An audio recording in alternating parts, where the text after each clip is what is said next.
Hello दोस्तों, पिछले episode में आपने देखा कैसे एक सरकटे वैश्य को एक पेड़ से निकली बिजली ने बहुत ही आसानी से मार दिया था। लेकिन आखिर उस पेड़ में इतनी शक्तियां आई कहां से थी? आइए जानते हैं आज की इस कहानी में। ये कहानी है आज से करीब 50 साल पहले की, जहां एक तांत्रिका काला जादू किया करती थी और उसकी गिरफ्त में कई सारी आत्माएं थी जो कि उसके हर निर्देश का पालन किया करती थी। और वो सारी आत्माएं बहुत शक्तिशाली थी, लेकिन उन सब में सबसे शक्तिशाली थी स्त्री। एक रात एक छोटी सी गांव में एक लड़की अपनी बिल्ली को ढूंढने अपने घर से बाहर निकलती है। वो उसे हर तरफ ढूंढ रही थी, लेकिन बिल्ली उसे कहीं नजर नहीं आ रही थी। तभी अचानक उसके चेहरे पर एक हाथ पड़ता है। वो लड़की अचानक से डर जाती है और उसके चेहरे पे जिसका हाथ पड़ा था वो वही भयानक स्त्री थी। वो उसे पकड़ती है और उठाकर तांत्रिका की कोठी में ले जाती, जहां तांत्रिका अपने काले जादू की प्रक्रियाएं कर रही थी। यहाँ गांव में उस लड़की की गुमशुदा होने की खबर उसके परिवार को लग जाती है और उसे ढूंढने के लिए उसके पिता मोहन निकल पड़ते हैं और साथ साथ उसके दोनों भाई जो कि कल ही शहर से लौटे थे। उस लड़की के पिता मशाल लेकर अपनी बेटी को ढूंढ रहे थे और यहाँ उसके दोनों भाई जय और आनंद उसे ढूंढते हुए जंगल में आ गए थे। जय और आनंद यहाँ के रास्तों से वाकिफ नहीं थे, तो वो जंगल के अंदर की ओर चलते चले जा रहे थे।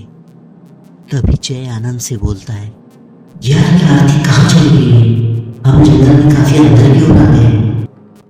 तभी आनंद को पेड़ों के पीछे एक दीवार नजर आती है और आनंद जय को वहां चलने के लिए कहता है।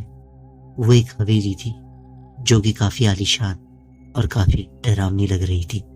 दोनों ही भाई उस हवेली में जाने का डिसाइड करते हैं। जैसे ही वो हवेली के अंदर जाते हैं, वहां उन्हें बहुत से मकड़ी के जाले और चमगादड़ों का सामना करना पड़ता है। जैसे तैसे वो दोनों उसे पार करते हैं और हवेली के बड़े हॉल के करीब आते हैं। और जैसे ही उनकी नजर सामने पड़ती है तो वो देखते हैं सामने एक औरत बैठी है और उसके सामने आग जल रही है और कुछ खोपड़ियाँ उसके सामने रखी हुई है। वो तांत्रिका काले मंत्रों का जाप कर रही थी और उसके सामने वो लड़की आरती बेहोश पड़ी हुई थी। जय समझ जाता है ये कोई काला जादू करने वाली है और शायद आरती की बलि देने वाली है। वो अचानक चुपके से आरती के करीब पहुंच जाता है। जैसे ही वो आरती के करीब आता है, तुरंत उसके पास काली आत्माएं आ जाती है और उसे घेर लेती है और तांत्रिका जय को देखकर एक डरावनी हंसी हंसती है और अपने हाथ का एक इशारा करके उसे बेहोश कर देती है। आनंद ये देखता रह जाता है। तभी वहां आरती को होश में लाया जाता है और उसकी बलि देने के लिए सारी आत्माएं और स्त्री भी वहां होती है। तभी आरती घबरा जाती है और चिल्लाने लगती है, माँ बचाओ, माँ बचाओ। तभी भयानक दिखने वाली स्त्री अचानक से कुछ महसूस करती है। मरने से पहले स्त्री की एक बेटी थी जो भी उसे बहुत प्यारी थी। स्त्री उसे बहुत ज्यादा प्यार करती थी, लेकिन एक दिन स्त्री की तबीयत काफी खराब हो जाती है। तो गांव की एक वैद्य उसे देखने आती है और वो वैद्य और कोई नहीं, वही तांत्रिका थी जो कि गांव में वैद्य का काम करती थी, लेकिन चुपके से काले जादू का तंत्र मंत्र चलाती थी। और वो वैद्य स्त्री का इलाज करने के बहाने उस पे काला जादू किया करती थी। और एक दिन वो काला जादू सफल हो जाता है और वो जाते वक्त स्त्री की आत्मा भी अपने साथ ले जाती है और उस पे अपनी गिरफ्त बना लेती है। ये सब याद करके स्त्री आरती की बलि देने से बचा लेती है, क्योंकि उसे उसमें अपनी बेटी नजर आती है। लेकिन तभी तांत्रिका क्रोधित हो जाती है और शुरू हो जाता है स्त्री और तांत्रिका के बीच एक महायुद्ध। लेकिन स्त्री पर तांत्रिका के काले जादू का प्रभाव था, इसलिए तांत्रिका स्त्री पर काफी भारी पड़ रही थी।